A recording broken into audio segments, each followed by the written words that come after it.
CMR jewellers సువర్ణ సంక్రాంతి సంబరాలు బంగారు ఆభరణాలపై 1050% తగ్గింపు. నమస్తే, నేను విజయ్. హీరో విశాల్కి ఏమైంది? హీరో విశాల్ ఒక సినిమా ప్రమోషన్ కోసం వచ్చినటువంటి విశాల్ వణికిపోతూ ఎందుకు మాట్లాడుతున్నారు? నిజంగా హీరో విశాల్కి వైరల్ ఫీవరేనా, లేదంటే వేరే ప్రత్యేకమైనటువంటి అనారోగ్య సమస్యలు ఏమైనా ఉన్నాయా?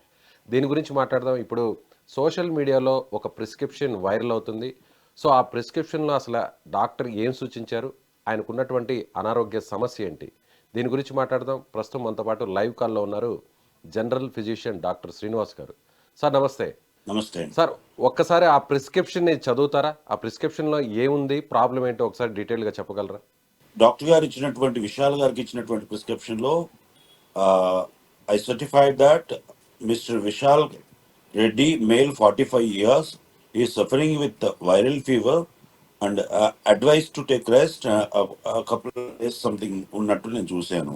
సో వైరల్ ఫీవర్ వలన ఇది జరిగిందా అంటే, వైరల్ ఫీవర్ వలన కొన్ని కేసెస్లో పర్టికులర్గా చాలా రేర్ కేసెస్లో ఇలా జరుగుతూ ఉంటుంది. సివియర్ వైరల్ ఫీవర్స్ కానీ, డబ్ల్యూబీసీ కౌంట్స్ కానీ బాగా లోకి వెళ్ళిపోయినప్పుడు, సిఆర్పి సీరం రియాక్టివ్ ప్రోటీన్ అనే ఇన్ఫెక్షన్స్ హై వాల్యూమ్లో కనిపించినప్పుడు ఇట్లాంటివి జరుగుతూ ఉంటాయి.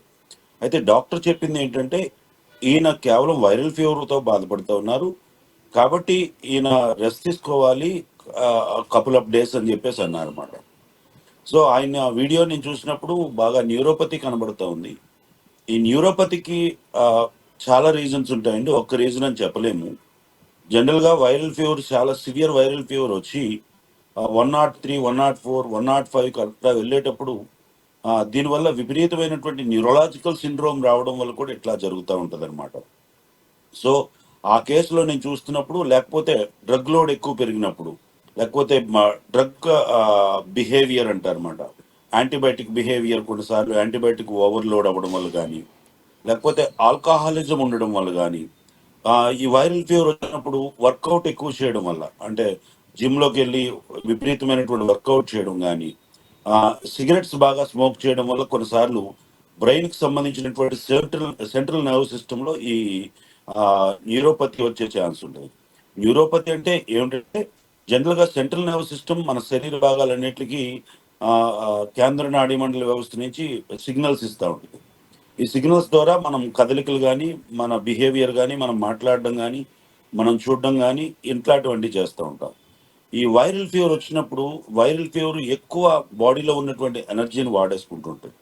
వాడుకునేటప్పుడు ఇంకాస్త మనం వర్కౌట్ లాంటివి చేసినప్పుడు, అంటే దాన్ని పట్టించుకోకుండా జిమ్లోకి వెళ్ళి ఎక్కువ వర్కౌట్ చేయడం వల్ల కూడా ఒకేసారి బ్రెయిన్కి అందాల్సినటువంటి ఆక్సిజన్ లెవెల్స్ ప్రాపర్గా అందకపోవడం కానీ, లేకపోతే న్యూరోపతి లాంటి సిమ్టమ్స్ రావడం వల్ల కానీ ఇలాంటి సమస్యలు వస్తూ ఉంటాయి. బహుశా నేను అనుకుంటున్నాను ఏంటంటే, హీరో విశాల్ గారికి ఏం జరిగి ఉంటుందంటే, వైరల్ ఫీవర్ వచ్చి ఉండొచ్చు. దాంతోపాటు వారు సినిమా యాక్టర్స్ కూడా చాలా సున్నితంగా ఉంటారన్నమాట, చాలా సెన్సిటివ్గా ఉంటారు. అలాంటి టైంలో ఆయన వర్కౌట్ చేయడం వల్ల కానీ, లేకపోతే వైరల్ ఫీవర్ని ప్రాపర్ టైంలో డాక్టర్ గారి దగ్గరికి వెళ్ళి చూపించుకోకపోవడం వల్ల, ఏముందిలే ఫీవరే కదా తగ్గిపోతుంది, అలా అవ్వడానికి ఛాన్స్ లేదు. ఎందుకంటే వారు సినిమా యాక్టర్స్ కాబట్టి వారు ఖచ్చితంగా వారికి ఒక కన్సల్టెంట్ ఉంటారు. అప్పటికే డాక్టర్ గారు ఎవరో జనరల్ ఫిజిషియన్ చూస్తున్నారు. ఈ సందర్భంగా తెలియజేసేది కానీ అక్కడ విజువల్స్ లో చూస్తే సార్ చాలా స్పష్టంగా కనిపిస్తుంది, ఆయన షివర్ అవుతున్నారు, సక్రమంగా మాట్లాడలేకపోతున్నారు, అలాగే మైక్ను కూడా సరిగా పట్టుకోలేకపోతున్నారు. అలాగే వాళ్ళకి అసిస్టెంట్స్ గా వేరే వ్యక్తులు కూడా వచ్చి ఆయన నిలబడలేకపోతుంటే చైర్ కూడా తీసుకొచ్చి కూర్చోబెట్టేటువంటి పరిస్థితి కూడా మనకు ఆ విజువల్లో చాలా స్పష్టంగా కనిపిస్తుంది. అంతకుముందు ఆయన చాలా యాక్టివ్గా ఉండేవారు, చాలా స్పష్టంగా మాట్లాడేవారు. సో నడిగర్ సంఘంలో కూడా చాలా కీలకంగా వ్యవహరించేవారు. హీరోగా కూడా ఆయన యాక్షన్ సినిమాలను ఎక్కువ తీసేవారు, స్టంట్స్ కూడా ఎక్కువగా చేసేవారు. సో ఆ ఇంపాక్ట్ ఏమైనా కనిపించిందంటారా? అంటే ఇది కేవలం వైరల్ ఫీవర్ అయినా, లేదంటే వేరే అనారోగ్య సమస్య ఏదైనా ఉండొచ్చా? సార్, 99% వైరల్ ఫీవర్ వల్ల ఇంత న్యూరలాజికల్ ఇష్యూస్ రావండి. 99% చెప్పలేము, ఎందుకంటే ఇంత విపరీతమైనటువంటి న్యూరో ప్రాబ్లం రాదు. వైరల్ ఫీవర్ అనేది కామన్ ఫీవర్సే కదా. కానీ ఈయన ఏంటంటే, ఈయన వర్కౌట్ చేసే పద్ధతిలో కానీ, లేకపోతే ఈయన తీసుకుంటున్న ఇదివరకు ఏదైనా, ఒకవేళ ఈయన కొన్ని క్లారిటీస్ రావాల్సి ఉన్నాయి. ఈయనకి ఏమైనా డయాబెటీస్ ఉందా? ఈయన ఏజ్ అయితే 45 years, చాలా ఫిట్ గా కనబడే వ్యక్తి, ఒకనొకప్పుడు 6 pack కూడా కనబడినటువంటి వ్యక్తి ఇలా అవ్వడం అనేది చాలా దారుణమైనటువంటి విషయం. ఇందులో ముఖ్యంగా కారణాలు 3 ఉంటాయి సార్. ఒకటి, ఈయన లాంగ్ హిస్టరీ ఆఫ్ ఏమైనా డయాబెటీస్ కి మందులు వాడుతున్నారా? డయాబెటీస్ కి మందులు వాడుతున్నప్పుడు కూడా ఇట్లాంటివి జరుగుతూ ఉంటాయి. లేకపోతే ఈయన ఎవరైనా ఒకవేళ ఏదైనా దాడి జరిగిందా, ఈయన వెనక నుంచి ఎవరైనా అంటే మెడ భాగంలో అంటే ఎవరైనా గతంలో కొట్టుంటారా? కూడా సార్, గతంలో కూడా ఒక సినిమా షూటింగ్ లో కూడా ఆయన గాయపడినట్టుగా తెలుస్తుంది. సో ఆ గాయం ఏమన్నా ఇక్కడ ఏమన్నా రిఫ్లెక్ట్ అయి ఉండొచ్చా? డెఫినెట్ గా 100% రిఫ్లెక్ట్ అయి ఉండొచ్చు సార్. ఎందుకంటే పడిపోయేటప్పుడు వెనుక భాగాన్ని ఎప్పుడైనా పడ్డామనుకోండి, లేకపోతే నేరుగా పైనుంచి కిందకు పడిపోయినప్పుడు ఈ సీట్ మీద బాగా కంప్రెస్ అయిపోవడం వల్ల ఆ టేల్ బోన్ అంటారు అనమాట, వెన్నుపూసకి చివరి భాగాన ఒకవేళ దెబ్బ తగిలితే కూడా అది వెంటనే దాని ఇంపాక్ట్ జరిగి ఉండకపోవచ్చు, కానీ నెమ్మది నెమ్మదిగా L4 L5 అనే స్పైన్ పూసలు ఉంటాయి, అవి అవును. కంప్రెస్ అవడం వల్ల కూడా మెదడు నరాలు దెబ్బతినే ప్రమాదం ఉంది. ఇలాంటి అన్ఎక్స్పెక్టెడ్ థింగ్స్ జరిగే ఛాన్సెస్ ఉన్నాయి. ఒకవేళ L4 L5 కానీ C1 C2 C3 లాంటివి ఏవైనా ఒకవేళ వెన్నుపూసలకు సంబంధించి దాడి జరిగినప్పుడు కానీ ఇబ్బంది జరిగినప్పుడు కానీ ఇలా జరుగుతూ ఉంటాయి. సో అలాగే కొన్ని వార్తలు కూడా ఇవేమాత్రం వింటున్నాం సార్, కంటికి మెదడుకు వెళ్ళేటువంటి నరాల సమస్య కూడా వచ్చింది, దానివల్లే ఆయన ఈ విధంగా అనారోగ్యానికి గురయ్యారు, అందుకోసమే ఆయన కూర్చోలేకపోతున్నారు, సక్రమంగా మాట్లాడలేకపోతున్నారు అని కూడా చెప్తున్నారు. అందులో వాస్తవం ఉందా? ఇప్పుడు వచ్చేటువంటి వాస్తవం వార్తల క్లారిటీ లేకపోలేదు. ఉందనుకోవచ్చా? వాస్తవం లేకపోలేదు. కారణం ఏంటంటే సార్, ఒక్కసారి వెన్నుపూసకు సంబంధించి సెంట్రల్ నాడీ వ్యవస్థకు ఒకవేళ సెంట్రల్ నర్వ్ సిస్టమ్కి ఏదైనా డ్యామేజ్ అయితే అది ఎక్కడి నుంచి అయినా దారి తీయొచ్చు సార్. ఖచ్చితంగా మీరు చెప్పినటువంటి పాయింట్, వైరల్ అవుతున్నటువంటి పాయింట్ మనం కాదని రెఫ్యూజ్ చేయడానికి లేదు సార్. ఖచ్చితంగా జరిగి ఉండొచ్చు. ఎందుకంటే ఒక్కసారి C1 C2 C3కి లాంటి డ్యామేజెస్ ఏమైనా జరిగినా, ఒకవేళ టేల్ బోన్ ఇంజురీస్ జరిగినా, పై నుంచి ఎత్తులోంచి కిందకు పడిపోయినప్పుడు కూడా మెడ మీద లేకపోతే ఆ భాగాల్లో దెబ్బ తగిలిన, అన్ఎక్స్పెక్టెడ్ గా కింద పడిపోయినప్పుడు వెనక భాగానికి పడిపోయి ఒకవేళ బ్రెయిన్ లాంటి దానికి ఏమైనా డ్యామేజ్ జరిగినప్పుడు దీనివల్ల హెమటోమా సిండ్రోమ్స్ అని వస్తాయి అన్నమాట. హెమటోమా సిండ్రోమ్స్ అంటే ఏంటంటే అర్థం, మెదడులో ఎక్కడైనా చిన్నపాటి రక్తం గడ్డగట్టినప్పుడు లెఫ్ట్ సైడ్ గడ్డగడితే కొన్ని ఆర్గాన్స్ కి ఇబ్బంది అవుతుంది.